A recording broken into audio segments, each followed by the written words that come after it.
కలవరపడినే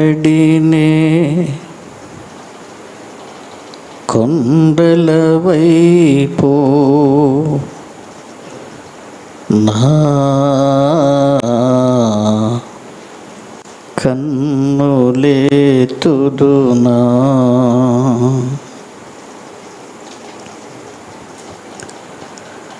కొండల వైపు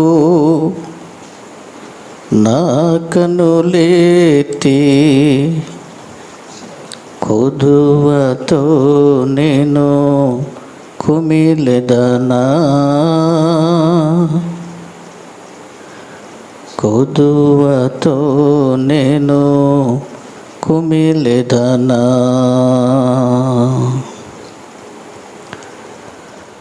యేసయ్యా వందనములు తండ్రి, సహాయము చేయండి. అయోగ్యుడను తండ్రి, నోటి మాంద్యము కలిగిన వాడిని నాయన. ప్రభువా, నన్ను మీ సెలవులో మరుగు చేయండి. మీ మంచి మాటలు ప్రభువా మీరు మాకు బోధించి నేర్పించండి నాయన. నిన్ను ఆరాధించుటకు, సంతోష హృదయముతో నిన్ను సేవించుటకు నీ బిడ్డలను మీరు ఆకర్షించుకోండి నైనా. ఈ స్థలములో అల్లరి ఆత్మ లేకుండా చేయండి. నిద్రమత్తు కలిగిన చీకటిని దూరపరచండి. మీ పరిశుద్ధ పాద సంచారము ఈ మధ్యాహ్న వేళ మా మధ్యలో సంచరింప చేయండి నాయన. ఈ వాక్య భాగములు మీ చేతుల్లో పెట్టుకుంటున్నావు నాయన. నా తండ్రి ప్రభువా, నన్ను క్షమించండి. ఈ మాటల ద్వారా మేము ఆత్మలో బలపడుటకు సహాయం చేయండి. ఈ ఆరాధనంతా మర్యాదగా క్రమముగా జరిగించండి. ఈ మాటలు వింటున్న బిడ్డలను దీవించండి. స్వస్థ చిత్తులుగా చేయండి. ప్రభువా, మాకు దీన మనస్సును దయచేయండి. మాలో రాతి గుండెను తీసివేయండి.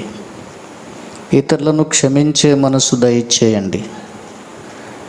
మా వలె పొరుగువారిని ప్రేమించే హృదయాలు మాకు దయచేయండి. కన్నీటి ప్రార్థనా జీవితాలు దయచేయండి. మీ సన్నిధిలో అంగలార్చు వారిని లేవనెత్తండి. స్త్రీలు అంగలార్పు విద్యను నేర్చుకునే కృప దయచేయండి. ప్రభువా, ఇంకా రావలసిన వారిని త్వరపెట్టి నడిపించండి. మీరే సహాయము చేసి ఘనత మహిమలు మీరు పొందుకోండి.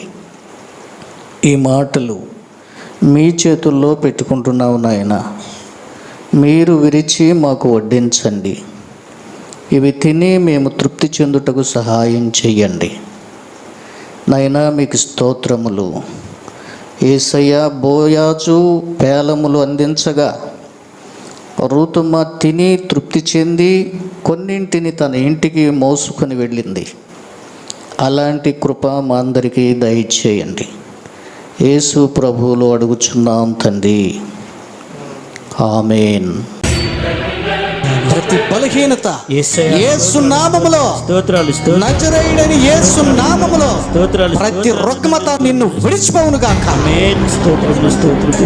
దిద్దుబాటు జీవితాలు దయచేయండి. బాల్యకాలం అందే సృష్టికర్తను స్మరణగా తెచ్చుకునే కృప వీరి జీవితాలకు దయచేయండి తండ్రి. ప్రతి బలహీనత మిమ్మల్ని ఇప్పుడే విడిచిపెట్టును గాక. యేసయ్యా మీకు స్తోత్రాలు నాయనా. అందరము చేద్దాం, దైవ సేవకుల కొరకు చేద్దాం. అదిగో ఈ సమయంలో పరిశుద్ధాలయంలో కూడి వచ్చిన సేవకులందరి నిమిత్తమై ప్రార్థన చేద్దాం. హల్లెలూయా. Thank you Jesus, thank you Jesus, thank you Jesus. యేసయ్యా మీకు వందనాలు.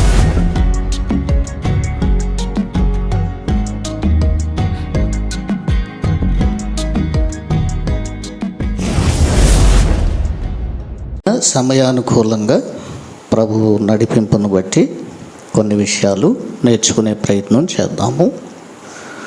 వాస్తవానికి గొంతు కాస్తంత నాకు ఇబ్బందిగానే ఉంది. సరే, ఈ ప్రకటన గ్రంథ రచయితి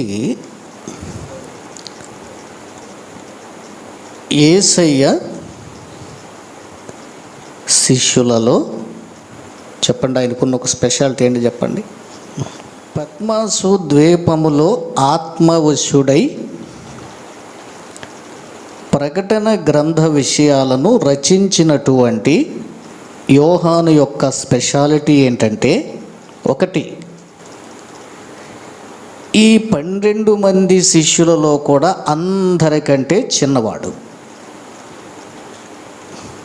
ఇప్పుడు చెప్పండి, యోహాను ఒక స్పెషల్ ఏంటి కావ్య? అందరికంటే చిన్నవాడు. నేనంటాను, ఈ వయసులో అందరికంటే చిన్నవాడే కానీ దేవునిని ప్రేమించే విషయంలో అందరికంటే పెద్దవాడుగా కనబడుతున్నాడు. యేసయ్యని ప్రేమించటం నేర్చుకోవాలి. బాల్య దినమందే యేసయ్యను ప్రేమించటం నేర్చుకోవాలి. యోహాను యేసయ్యని చాలా బాగా ప్రేమించాడు.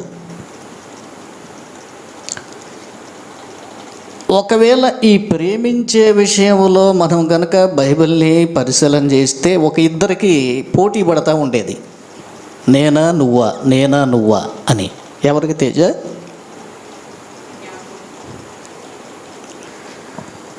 ఆలోచించండి. యేసయ్యని ప్రేమించే విషయంలో క్లూ ఇస్తున్నా, చనిపోయి తిరిగి లేచాక కూడా వీళ్ళిద్దరే స్పెషల్గా కనబడతారు. యోహాను సువార్త 21వ అధ్యాయంలో చూడబాకండి, క్లూ ఇచ్చానంతే. పేతురు, యోహాను యేసయ్యని ప్రేమించడంలో వీరిద్దరు కూడా ఎప్పుడూ పోటీ పడేవాళ్ళు. యేసయ్యని ప్రేమించే, ఆయన్ని వెంబడిస్తున్న ఈ 12 మందిలో దేవునిని ప్రేమించే విషయంలో పేతురు గారు, నేను దేవా నేను ఎంత ప్రేమో, నువ్వు అంటే నాకు ఎంత ఇష్టమో అని చెప్పేవాడు. వాస్తవమే. సేమ్ యోహాను కూడా చెప్పుకోడు కానీ దేవుడంటే యోహానికి చాలా ఇష్టం. గుర్తుంచుకోండి. సరే, దేవుడేం ఆలోచన చేశాడంటే, పేతురు అనే బండ మీద తన సంఘమును కట్టాలి అనుకున్నాడు. అలాగే యోహాను అన్నటువంటి ఈ వ్యక్తి ద్వారా అంత్యకాలములో సంభవించే కొన్ని మర్మాలను తెలియచేసి ఆ సంఘమును బలపరచాలి అని యేసయ్య భావించారు. ఆ ప్రభు సరే సరే, అదిగో మన వెనక వస్తున్నాడు, మరి ఆయన సంగతి ఏంటి అని అడిగాడు. అడిగితే అప్పుడు ప్రభు ఏం చెప్పాడంటే, నేను వచ్చు వరకు అతడు ఉండుట నాకు ఇష్టమైతే అది నీకేంటి, ముందు నువ్వు నన్ను వెంబడించు అని ప్రభు చెప్పారు. ఈ మాటల్లో విన్నటువంటి శిష్యులు ఏం అర్థం చేసుకున్నారంటే, యోహాను అనే శిష్యుడు చావడు. చావడంటే ఎప్పటి వరకు? Until the Jesus second coming. యేసు మరలా తిరిగి వస్తానని చెప్పాడు గనక మరలా వచ్చేంత వరకు, ఆయన రెండవ రాకడ పర్యాయం వరకు ఈ మనుషుడు చచ్చిపోడు అని భావించారట. అయితే ఎంతకాలం జీవిస్తాడన్న సంగతి ప్రభువు చెప్పలేదు. కానీ ఒకవేళ నేను వచ్చు వరకు అతడుండుట నాకు ఇష్టమైతే నీకేమి అన్నాడు. అంతవరకే. దీన్ని బట్టి ప్రకటన గ్రంథకర్త అయినటువంటి యోహాను చావడేమో ఆయన వచ్చేదాకా అని వారు భావించారట. ప్రియులారా, విశేషం ఏంటంటే ఈ యొక్క యోహానును ఒకానొక సమయంలో క్రైస్తవ విరోధులైనటువంటి చక్రవర్తుల కాలంలో డొమేషియన్ అనేటువంటి చక్రవర్తి యోహానుకు మరణశిక్ష విధించాడు. ఏం చేశాడు చెప్పండి? మరణ శిక్ష విధించారు. ఈ మరణశిక్ష చాలా భయంకరంగా జుగుప్సకరంగా ఉండాలని సలసలా కాగుతున్నటువంటి నీళ్లలో కాదు, నూనెలో ఇతను ముంచి చంపండి అని ఒక శాసనం రిలీజ్ చేశాడు. ఏంటంట? పిల్లలు వింటున్నారా? ప్రైజ్. సలసలా కాగే నీళ్లలో అంతేనా ముంచి చంపాలని చెప్పాడు. తేజ అంతేనా? పిల్లలు వింటున్నారా? ఏం చెప్పాను? అంతేనా? సలసల కాగే తేజ జాగ్రత్తగానండి. నీళ్లలో కాదు, సలసల కాగే పెద్ద బాండీని పెట్టి నూనె బాగా మసలగాసి యోహానును తీసుకెళ్ళి ఆ బాండీలో దించారంట. విచిత్రం ఏంటంటే అతను చచ్చిపోలేదు, చల్లేళ్లలో కూర్చున్నట్టుగా అట్లా కూర్చున్నాడంట. నిజంగా ఎంత ఆశ్చర్యం కదా! Yes, our Lord is wonderful. ఆశ్చర్యకరుడు, ఆలోచనకర్త, బలవంతుండైన ప్రభో, నిత్యుండగు తండ్రి, సమాధానకర్త, నా రక్షకుడు. హల్లెలూయా. సరే, ఇది చక్రవర్తికి తెలిసి, అయితే ఇతనిలో ఏదో మహిమ ఉంది, ఇతన్ని మనం చంపలేము, ఒక పని చేయండి, తీసుకెళ్ళి పద్మాసు ద్వీపంలో వదిలేసిరండి. అక్కడ కూడు లేక, నీళ్లు లేక, విషసర్పాలయ్యో కుట్టి కరిచి జంతువులు, క్రూర మృగాలు చుట్టుముడతాయి, చంపేస్తాయి, చచ్చిపోతాడు అని పనిష్మెంట్ వేశాడు. హల్లెలూయా. సరే, మొదటి పాఠంలో కొన్ని విషయాలు చెప్పాను. ఆయన ఎట్లా వ్రాసాడు, వ్రాసిన లేఖలు ఎట్లా ప్రజలకు వచ్చినాయి, కారణాలు ఏంటి అన్నవి నేను మొదట ప్రసంగంలో మీకు చెప్పాను. పద్మాసు ద్వీపంలో వేశాక అతనికి ఎలాంటి హాని జరగకుండా దేవదూతలు అతనికి తోడుగా ఉండి అతన్ని ఆత్మవశుని గావించి పరలోకానికి తీసుకుని వెళ్ళాయి. పరలోక సంబంధమైన అనేక సంగతులను యోహాను తన ప్రకటన గ్రంథంలో నిక్షిప్తం చేశాడు. తెలుసు అని చెప్పండి. హల్లెలూయా. నేను రెండవ ప్రసంగంలో పోయిన ఆదివారం మరికొన్ని విషయాలు మీకు చెప్పాను. దానియేలు గ్రంథంలో దేవుడు ముద్రించమని ఆజ్ఞాపించాడు. విషయాలు చెప్పి ఆ విషయ వివరాలు చెప్పకుండా, ప్రజలకు తెలియకుండా దేవుడు ఏం ఆజ్ఞాపించాడు? మీరు వాటికి ముద్ర వేయాలి అని చెప్పాడు.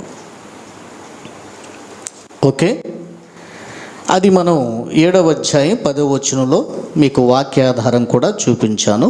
సరే, ఒకవేళ త్వరగా రీడ్ చేయండి. 7:10.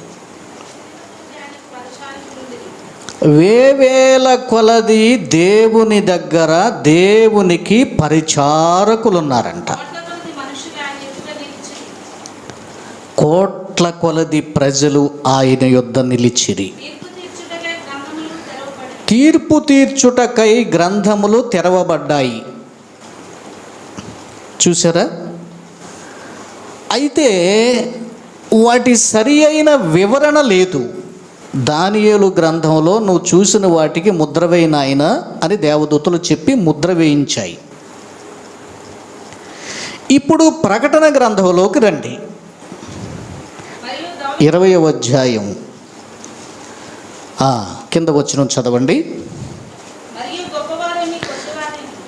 గొప్పవారేమి కొద్దివారేమి మృతులైన వారందరూ ఆ సింహాసనము ఎదుట నిలవబడియుండుట చూచితిని. గ్రంథములు విప్పబడెను. జీవ గ్రంథమును వేరొక గ్రంథము కూడా స్పెషల్లీ ఇట్ ఈస్ ఓపెన్డ్. ఆ గ్రంథములో వ్రాయబడి ఉన్న వాటిని బట్టి తమ క్రియల చొప్పున మృతులు తీర్పు పొందిరి. సరే వినండి, నెమ్మదిగానే మాట్లాడుకుందాం. వీలైతే మరొకసారి మరొక ప్రసంగంలో కూడా దీన్ని కొనసాగించుకుందాం. ఎందుకంటే ఇది ఈరోజు అయ్యే సబ్జెక్ట్ కాదు. ఇలాగ మనం 4-5 ప్రసంగాలైనా వినొచ్చు. ప్రియులారా, దానియేలు గ్రంథానికి తాళపు చెవి లాంటిది ప్రకటన గ్రంథం అని మీకు పోయిన వారం చెప్పా.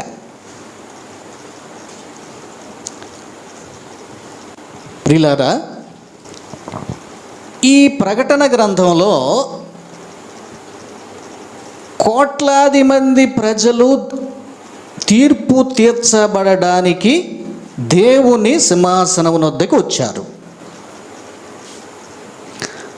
అక్కడ ఏం రాయబడిందంటే గ్రంథములు విప్పబడెను అని, జీవగ్రంథమును వేరొక గ్రంథము కూడా విప్పబడింది అని వ్రాస్తూ దాన్ని అట్లా ఉంచితే, ఆ గ్రంథములలో వ్రాయబడిన వాటి ప్రకారముగా ప్రజలు తీర్పు పొందిరి అని ఉందా బైబిల్లో? అలాగే ఉందా? ఎస్. ఆ గ్రంథములలో వ్రాయబడిన వాటి ప్రకారముగా, సరే జీవ గ్రంథం అట్లా ఉంచుదాం. ఆ గ్రంథములలో వ్రాయబడిన వాటి ప్రకారముగా అనగా దేవుడు పరలోకమందు గ్రంథ నిక్షిప్తము అనేది చేస్తున్నాడు. ఎన్ని గ్రంథాలు ఆయన ఏ సంబంధమైనవి వ్రాస్తున్నాడన్న దానికి జవాబుగా మీకు 1-2 చూయించి నేను తిరిగి పాఠంలోకి వస్తా. ఫర్ సపోజ్ కీర్తన గ్రంథము 139వ అధ్యాయము 16వ వచనాన్ని యూత్ ఒకరు చదవండి. నేను పిండమునయ్యుండగా యేసయ్యా నీ కన్నులు నన్ను చూశాయి. లిజన్ ఎవ్రీబడి, చిన్నపిల్లలైనా యవనస్తులైనా పెద్దవారైనా మనము పిండముగా తల్లి గర్భములో ఉన్నప్పుడే దేవుడు మనలను చూశాడు. గుర్తుంచుకోండి. ఏం చేశాడు యేసయ్య? తల్లి గర్భములో ఉన్నప్పుడే దేవుడు నిన్ను చూశాడు. నీ జీవిత విధానమంతా దేవునికి తెలుసు. ఇది నువ్వు తెలుసుకోవాలి. నువ్వు ఎలా జీవిస్తావో, ఎలాగా బ్రతుకుతావో, ఏం మాట్లాడతావో, ఏ క్లాసు వరకు చదువుతావో, తర్వాత నువ్వు ఏ ఉద్యోగంలోకి వస్తావో, తర్వాత నీ వివాహం ఎవరితో జరుగుతుందో, ఈ విషయాలన్నీ కూడా ఎవరికి తెలుసు? దేవునికి తెలుసు. గుర్తుంచుకోండి. అందుకే పెద్దవాళ్ళు ఏమంటారంటే ఏదో తలరాత అండి అంటారు. తలరాత అంటే అర్థం ఏంటి? ఆ నుదుట సరే ఏదో హిందూ విధానంలో వాళ్ళు చెప్తారండి, దేవుడు ఏదో నుదుట రాస్తాడు అని.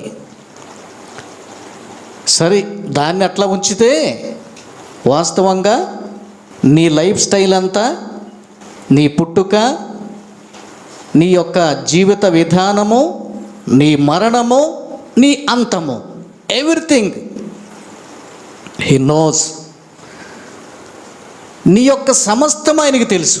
అందుకనే కీర్తనకాడు అన్నాడు, నేను పిండమునై ఉండగా నాయనా నీ కన్నులు నన్ను చూశాయి. ఎస్,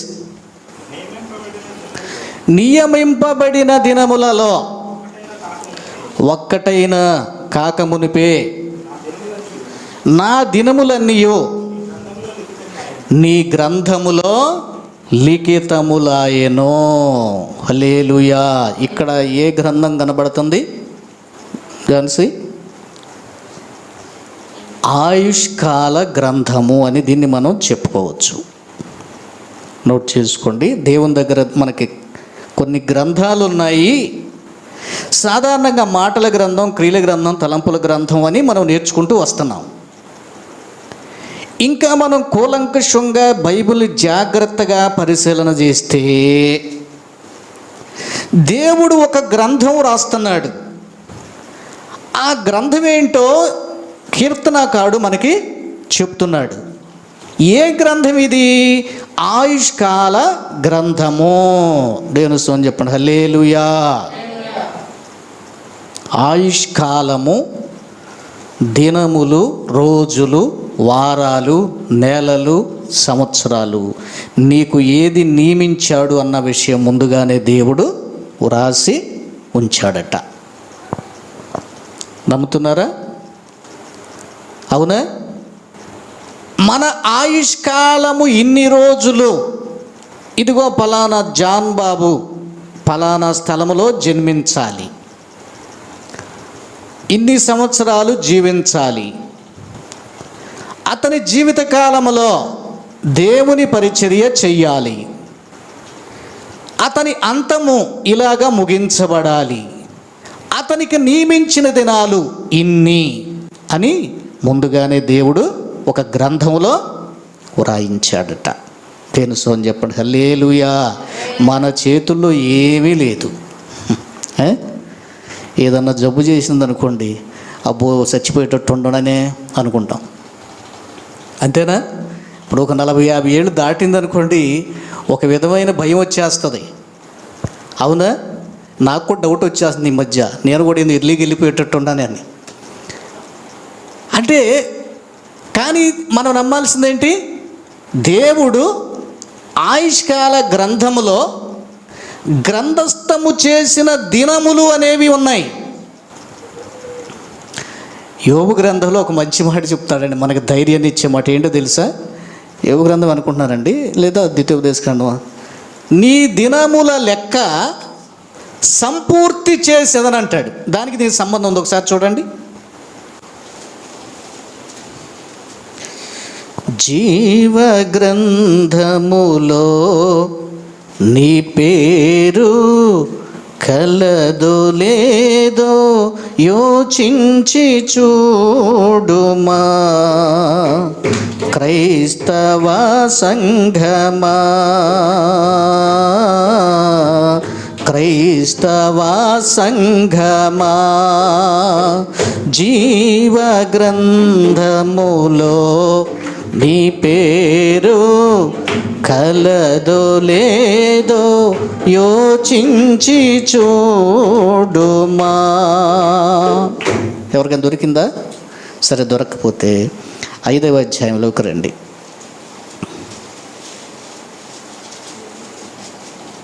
మీకు కావలసిన ఒక మాట చెప్తాను. 26. వాటి కాలమున ధాన్యపు పనలు ఇల్లు చేరునట్లుగా పూర్ణ వయస్సు కలిగిన వాడవై నీవు సమాధికి చేరెదవు. జాగ్రత్తగా వినండి. కాబట్టి క్రైస్తవ పిల్లలు ఎవరు కూడా సాధారణంగానండి అర్ధంతరంగా ఆయుష్కాలం ముగింపు అనేది ఉండదు. సహజంగా మనకు తెలుస్తుంది. అంటే దేవునితో మనము చేసే సహవాసాన్ని బట్టి మన మరణాన్ని మనకు అవసరమైతే దేవుడు తెలియజేస్తాడు. మీకు ఆ సంగతి తెలుసా? నీవు ఇలా చచ్చిపోతావని యాకోబు, చూడండి అతని చరిత్రలో 50వ అధ్యాయంలోకి వెళ్ళండి. యాకోబుకు దేవుడు చెప్పాడు, తన పిల్లలను పిలిచాడు, దీవించాడు. ఆ 12 గోత్రాలను ఆశీర్వదించిన తర్వాత ఏం జరిగింది? యూత్ ఆడపిల్లలు చదవాలి క్విక్. ఏందమ్మా యాకోబు మరణం అని చెప్పాను కదా, ఇక్కడ రిఫరెన్స్ చెప్పండి. 47:29. ఇప్పుడు ఆడపిల్లలు చదవండి, యవనస్తులైన పిల్లలు 2వ లైన్ చదవాలా. నువ్వు ఆకేజ్ ఇంకా మెర్సీ యువతల. ఈ అమ్మాయి ఎవరు? ప్రైజీ మహాలక్ష్మి. 47వ అధ్యాయము 29వ వచనం. ఆదికాండం. సంబడి ఎనీబడి అర్థం కావట్లేదు, ఎవరైనా ఒకరు. ఇశ్రాయేలు చావవలసిన దినములు సమీపించినప్పుడు అతడు తన కుమారులను పిలిచి వారితో మాట్లాడి అయిపోయిన తర్వాత మంచం ఎక్కి పడుకొని కాళ్ళు ముడుచుకుని ప్రాణం విడిచాడంట. ఇది అక్కడ రాసి ఉంది. దేవుని స్తోత్రం చెప్పండి. హల్లెలూయా. కురవి గారు వింటున్నారా? 49:33లో ఆ కంక్లూషన్ అనేది అక్కడ చూస్తాం మనం. మంచం మీద తన కాళ్ళు ముడుచుకొని ప్రాణము విడిచి స్వజనుల యొద్దకు చేర్చబడెను. అంటే పరదేశంలోకి వెళ్ళాడు అని అర్థం. ఇప్పుడు మీకు ఏమర్థమవుతుంది ఇక్కడ? దేవుడు యాకోబుకు తన మరణమును గూర్చి తెలియచేశాడు. ఇంకా మీకు అర్థం కావటానికి వెరీ సింపుల్. హిజ్కియా, నీవు ఏమవుతున్నావు? మరణము కాబోచున్నావు గనక నీ ఇల్లు చక్కబెట్టుకో. ప్రవక్త వచ్చి చెప్పాడు. 1, దేవుడు స్వయంగా చెప్తాడు. 2, ప్రవక్త నోట ప్రవచనాన్ని ఇస్తాడు. గుర్తుంచుకోండి. కాబట్టి మరణ దినములు మనకు అర్థమవుతాయి. కానీ ప్రభువును ప్రేమించిన పిల్లలు, యోబు గ్రంథంలో ఏం చెప్పాడు? కోతకాలములో పంట ధాన్యము ఇంటికి తగిన కాలములో చేరినట్లుగా. చూసారా? అట్లాగా నీకు మరణం వస్తుంది అని దీని యొక్క అర్థం. దేని సోని చెప్పండి. హల్లెలూయా. నిర్గమకాండంలోనంటండి. ఆ మాట కూడా నోట్ చేసుకోండి, చదవండి. పాస్టర్ గారు చదువుతుంది, వినండి. నీ దేవుడైన యెహోవాను సేవించుమో, అప్పుడు ఆయన నీ ఆహారమును నీ పానమును దీవిస్తావు. ఇక్కడుందా? మీ మధ్య నుండి రోగమును తొలగించేదను. కడుపు దిగబడినదియు గొడ్డుదియు, అంటే సంతానహీనముగా ఉన్నటువంటి సంగతి లేకుండా చేస్తా. ఎస్, నీ దినముల లెక్క సంపూర్తి చేసేదను. అంటే నీకు ఒక ఆయుష్కాలము దేవుడిచ్చాడు. అది ఒక గ్రంథం. వింటున్నారా? ఒక గ్రంథం రాయబడింది. ఆ గ్రంథం ఏంటో మనం చూస్తున్నాము. గ్రంథాలు చాలా ఉన్నాయి. దేవుడు సింహాసనాసీనుడై కూర్చున్నాడు. కొద్దివారేమి గొప్పవారేమి అందరూ ఆ సింహాసనం దగ్గరకు వచ్చారు. ఏమండి, ఆ రోజు అందరూ అయ్యయ్యో ఎంత పొరపాటు చేశాము, ఈయన యేసు ప్రభువే దేవుడా, యేసయ్యే దేవుడా అని జనులు అనుకుంటారంటండి. అయ్యయ్యో చర్చిలు మిస్ అయ్యామే, నిజమైన దేవుడు ఈయన, మరి ఆయనే చెబితే వింటలేదు ఇప్పుడు. మరి ఏం చేయాలి? ఈయన ఆయనే. మరి ఏం చేయాలి? ప్రతి మోకాలు యేసు నామములో ఆ రోజు వంగాలి. ఈరోజు చర్చికి రా అంటేనే ఆహా అంటున్నారు, యేసయ్య అంటేనే కొడుతున్నారు కొంతమంది. చూసారా? క్రైస్తవ్యం మంద కాదు, క్రైస్తవ్యం ఇతర దేశం నుంచి వచ్చింది అని అక్కడక్కడ క్రైస్తవ చర్చిలను కూల్చేస్తున్నారు, క్రైస్తవ పాస్టర్లను పొడి చేస్తున్నారు, కొడుతున్నారు, చంపేస్తున్నారు. భారతదేశంలో అక్కడక్కడ ఇవి సంభవిస్తున్నాయి. ఇలాంటి వాళ్ళంతా ఆ రోజున యేసుప్రభు దగ్గరకు వస్తారంట. ఏమండి, మన యేసయ్య ఎంత గొప్పవాడో తెలుసా? ఫిలిప్పీ పత్రిక 2వ అధ్యాయం 9వ వచనం.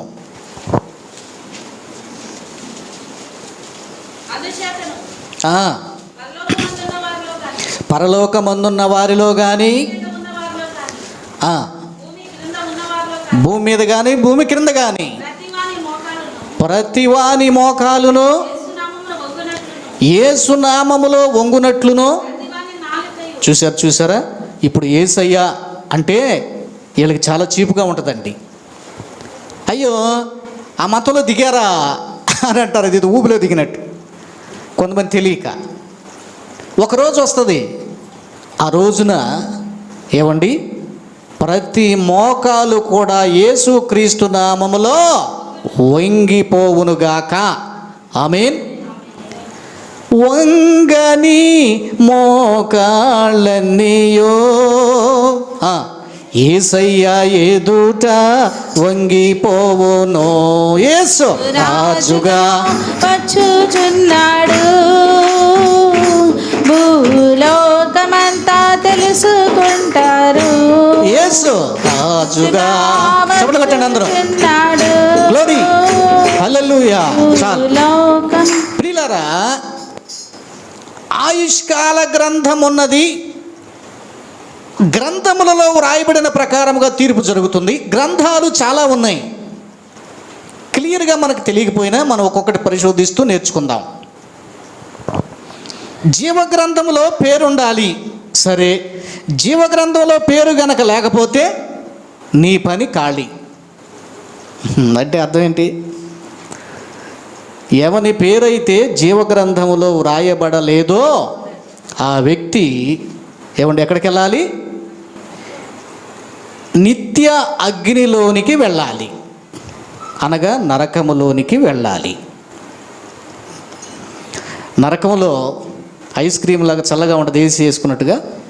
ఏమయ్య మహాలక్ష్మి ఎట్లా ఉంటుంది నరకం అంటే? మనందరం ఏం భావిస్తాం? నరకం అంటే, అగ్నిగుండం అంటే, పాతాళ లోకం అంటే హాయిగా ఉంటుందా? ఉండదు, చాలా బాధ, వేదన. పాతాళము కంటే మిన్నగా ఉంటుంది. పాతాళం ఒక స్టెప్.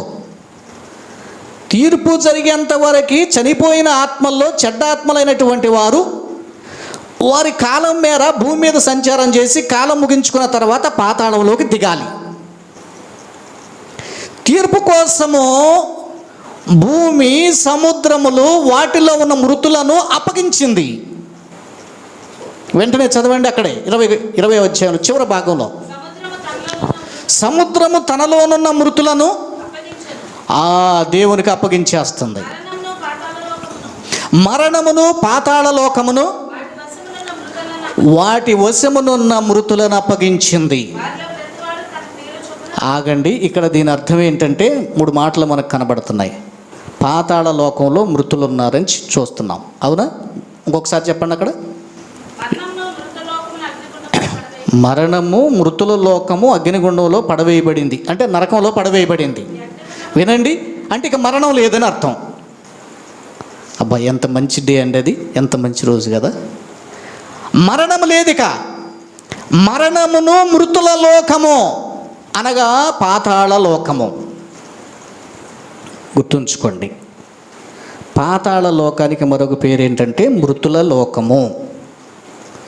మృతుల లోకము మరణము ఇక లేదు. మరణాన్ని, మృతుల లోకాన్ని తీసి తీర్పు జరిగింది గనక అగ్నిగుండములో వేయబడింది. సెకండ్ డెత్ ఏంటంట?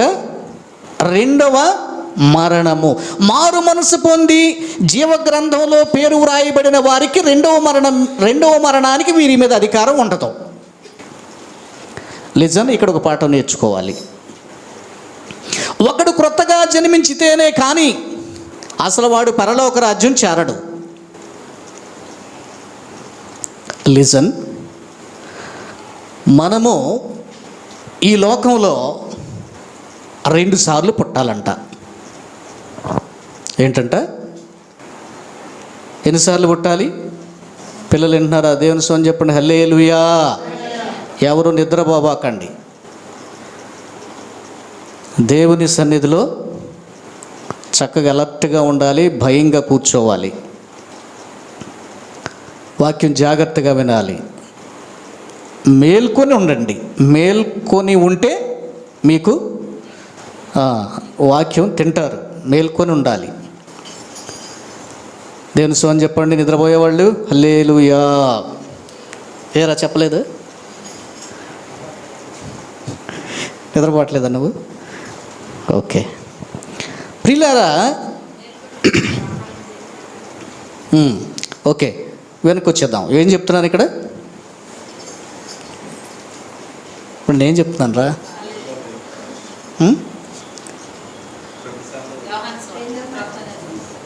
ఎస్, ఇది 2 సార్లు. ఇది గుర్తుపెట్టుకోవాలి. దేవుని స్వామి చెప్పండి, హల్లెలూయా. మనము 2 సార్లు భూమి మీద జన్మించాలి. అదే మనం యోహాను సువార్తలో యేసు ప్రభు వారు ఒకడు క్రొత్తగా జన్మించాలి, మళ్ళీ జన్మించాలి. Born again. 2 సార్లు జన్మిస్తే భార్గవ్ ఒక్కసారే చచ్చిపోతావు. నేనైనా నువ్వైనా ఎవరైనా. లేదండి నేను ఒక్కసారే పుడతా అలాగే జీవిస్తా అని అంటే నీకు 2 మరణాలు ఉన్నాయి. Please subscribe our YouTube channel క్రీస్తు విజయం. క్రీస్తు విజయం అనే మన ఛానల్ని సబ్స్క్రైబ్ చేయండి.